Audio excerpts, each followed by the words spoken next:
Let other people talk about you. That's what you play. You play well enough, and other people will talk about you and say nice things. Like he hit a double yesterday and drove in a couple runs in the finale against the Mariners, and the double that he hit it wasn't scorched by any means.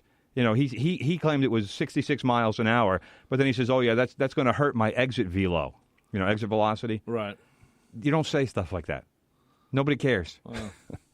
Don't talk about yourself. Talk about the double, and you're happy to contribute. And yeah, big hit, and say something like not the hardest hit, not the hardest I ever hit a ball, but you know what? We got 2 runs out of it, so it works out. And not that it's going to damage my exit velo, like anybody cares about that, or like he's getting any kind of bonus for that. That's the whole point with that. Make it less about you and more about the team. Okay, we're going to take a break on that one. You're listening to From the Press Box right here on 90.3 FM WHPC. If you'd like to make a comment or question, 516-572-7440. Tim, you're on Twitter at Real Tim Leonard. Look over there. I think, is that a bird? No, I think it's a plane. Yeah, you're right. It's pulling a banner.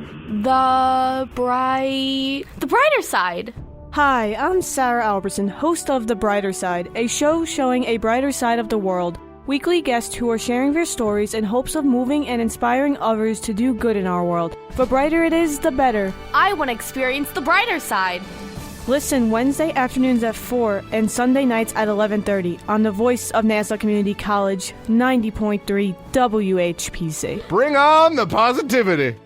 Oh, this has been such a hard week for me. Why? Well, I had this huge test that I didn't study for. I was fired from my job, and my mom is driving me nuts. I hear ya. How can I just forget about all of my problems? Join the club.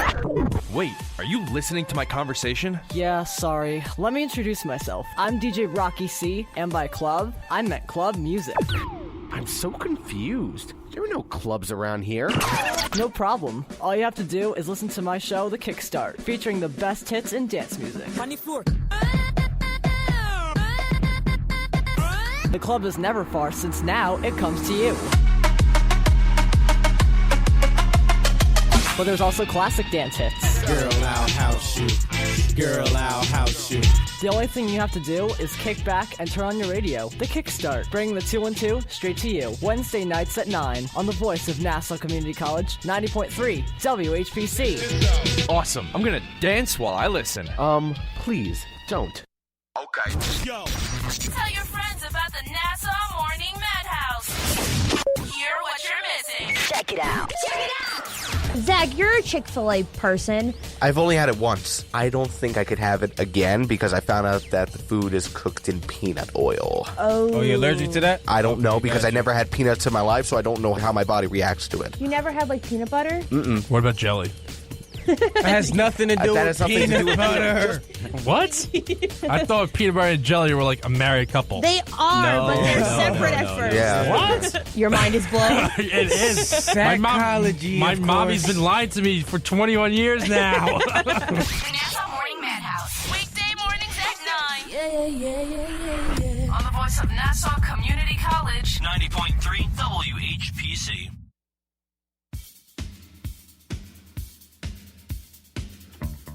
Hey, we're back on the air from the Press Box right here on WHPC. Oh yeah. Oh yeah. You know that you don't know the song, do you, Tim? Oh. Maybe. Bay City Rollers, babe. I only want to be with you. I know the song. I didn't know it was the Bay City Rollers, though. Didn't they cover this or something? Yeah, cover. All right. Anyway, we want to thank Karen listening out in New York City, and your friend David. David Johnson. And listening in London. We're international, brother. And Philly listening out in Islip. And your boy Staros. Yeah, Philly. So anyway, so we got some listeners on Facebook. We put the show up on Facebook because Tim gets comments about his haircut. I just got a haircut, so nice and tight. Yeah, we got a couple people just jumped in. Gary Tepper, Adam Gennari, and Steve Calamaris. I know them all. I figured you did. They're going through your account. Gary Tepper, pride of New York Tech. Adam, who knows more about politics than anyone. And argues smartly, by the way.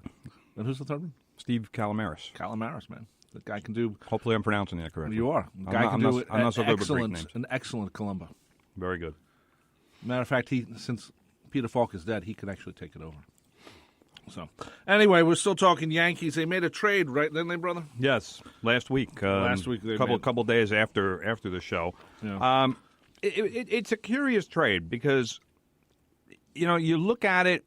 The Yankees got Todd Frazier. I almost said Clint Frazier. Got Todd Frazier and old friend David Robertson from the Chicago White Sox, and they didn't have to give up a huge haul of prospects, which kind of shows that it's a little bit of a buyer's market right now. But they did give up an outfield prospect by the name of Blake Rutherford, who I think is going to be a future star. The Yankees drafted him in the first round last year. He's already up I think around number 36, but he's definitely in the top 40 of prospects on MLB.com. And the kid's just a hitter. It's going to take him probably 3 years to get to the major leagues, but he's going to be a good hitter. Todd Frazier, he's kind of turned into an all-or-nothing kind of hitter. And I don't necessarily want to compare him to Chris Carter. Do you mean like home runs? Like home run or strikeout. Oh, okay. So he's more like a Dave Kingman, maybe. Well, in some ways. I'd like to think and hope that he will be more of an average hitter and at least get his average into the 230 or 240 range as opposed to 207. Because I was having this conversation a couple days ago, and somebody said to me, well, he's almost Chris Carter. And I'm like, well, Chris Carter was horrible. I mean, the guy was just, he didn't even hit 200, and he struck out all the time, and then it was almost like a light bulb went on. And I'm like, well, geez, that's like Todd Frazier. So I know Frazier has more potential and can be a better hitter, and he's also younger, but we need to see what's going to happen. He's struck out a lot since he came to the Yankees, and it remains to be seen. I mean, he plays a pretty good third base, and because they got Frazier, they can move Chase Headley to first base and kind of fill this gaping void that's been there all season. But it remains to be seen how much better Todd Frazier makes the Yankees lineup. David Robertson makes the Yankees bullpen infinitely better, and the fact that they traded Tyler Clippard to the White Sox is such massive addition by subtraction because Tyler Clippard was just getting blasted every time he went out there. So right now, the Yankees bullpen, and they also got a guy by the name of Tommy Kahnle, who was kind of the sort of background guy from the White Sox. But this kid, he throws 99, and he's been impressive since he came over. He's been impressive all season, really. He's pitched well for the White Sox. So now the Yankees have Kahnle, Robertson, Betances, Chapman, what's his name? Chad Green has been almost unhittable for the last 3-4 weeks. So now they have a bullpen. The bullpen should be a phenomenal asset for the Yankees. And if they can get 5 innings from their starters, I mean, that's all they need now. Not even 6. 5 innings. Oh, God help us. So, but I know you and your pitch counts and whatever, but it's not like Joe Girardi's going to say, if CC Sabathia goes out there and he's thrown 5 innings and given up a run and he's thrown 70 pitches, he's not going to take him out of the game. He better not. But he has the option where if a guy is, let's say Jordan Montgomery, he gets to the 5th inning and he's thrown 100 pitches and he's given up 2 runs and you can see he's laboring and he's kind of trying to just gut out another inning. He doesn't have to. Here we go. We got a parade here, and let's get Chad Green out there for an inning, and let's get Kahnle for an inning. And hey, Betances pitched yesterday, so let's get Robertson out there today. He's got more weapons. It doesn't have to be the same guys every time. Well, that's true. And I know guys in the bullpen, they like having defined roles, but like Robertson for the White Sox was a closer. He's not going to be the closer for the Yankees because Aroldis Chapman is a closer. And is he going to be the 8th inning guy? Well, who knows? Because Betances has been the 8th inning guy all season, even though he's had his slip ups in the last few weeks. But he is a dominant pitcher. He can throw 100 miles an hour. So it's almost like Robertson is going to kind of inherit the Andrew Miller role from 2 years ago and from last year before they traded him to the Indians. I wouldn't be surprised, or I wouldn't really object if the Yankees took a look at the market and said, hey, what can we get for David Robertson? Like what can who will give us what for him? And it wouldn't. What is he worth getting for? If you could get a good prospect for him, I wouldn't object to that. Because the Yankees bullpen right now is so deep, and Robertson has experience closing.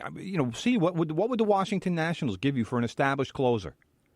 The Nationals just got Sean Doolittle and Ryan Madsen from the Athletics about a week and a half ago. Neither one of them is necessarily an established closer, so they're still looking for a closer. So what kind of prospects do the Nationals have that you can say, all right, this is what we want, and we'll give you Robertson.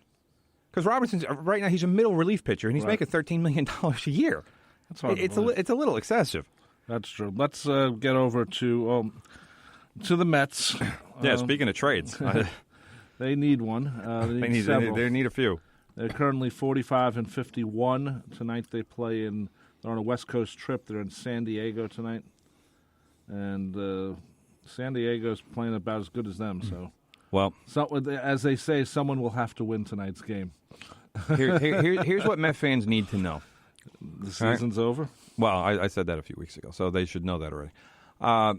The Mets, as you know them, by the time they play their next game at Citi Field, this will be a very different-looking team. Unless Sandy Alderson doesn't do his job well.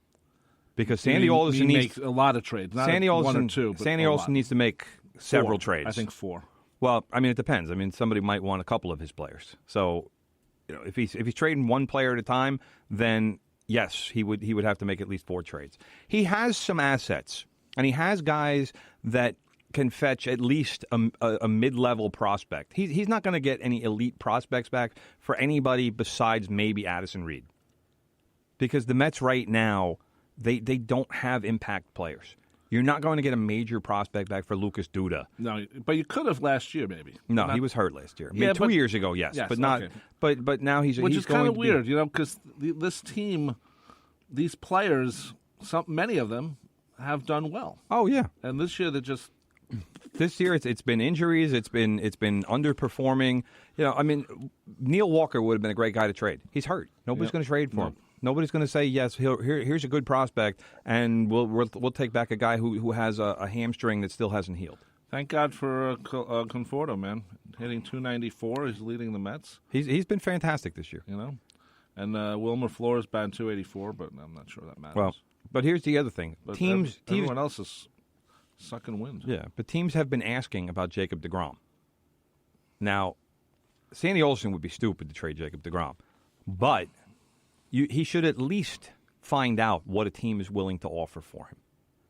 And if he could get a couple of top 50 caliber prospects, it would have to be the right team because they would have to have that level of prospect. About minor league guys? Yeah. No. You can't do that with him. You'd have to get a haul, like a big haul. You just can't give him up like that. Oh no, I'm not. Fans will. I'm not saying they should. They won't riot Citi Field, but they'll be really, really angry. Well, I'm not saying they should trade Jacob deGrom because in fact, I'm saying they should not. But you have to listen. And if somebody offered you, like let's say the White Sox, who now have the best farm system in baseball, let's say the White Sox or the Braves. See, the problem is those two teams, the teams that have the best farm systems in baseball right now, they're not contenders, so they're not going to make you offers for Jacob deGrom. The Yankees might, and the Yankees still have a great farm system, but it would take way more than the Yankees would give up for Jacob deGrom.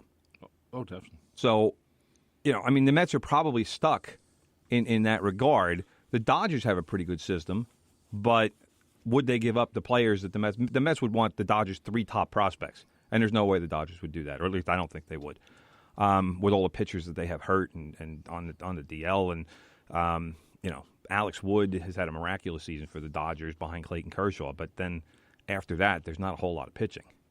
So they've kind of patched it together pitching-wise, but the Dodgers just won 30 out of 34 games, so they're doing something right this season. Dodgers are 68-31. Yeah, that's pretty damn good. That's really damn good. They're leading the league, actually. Yep.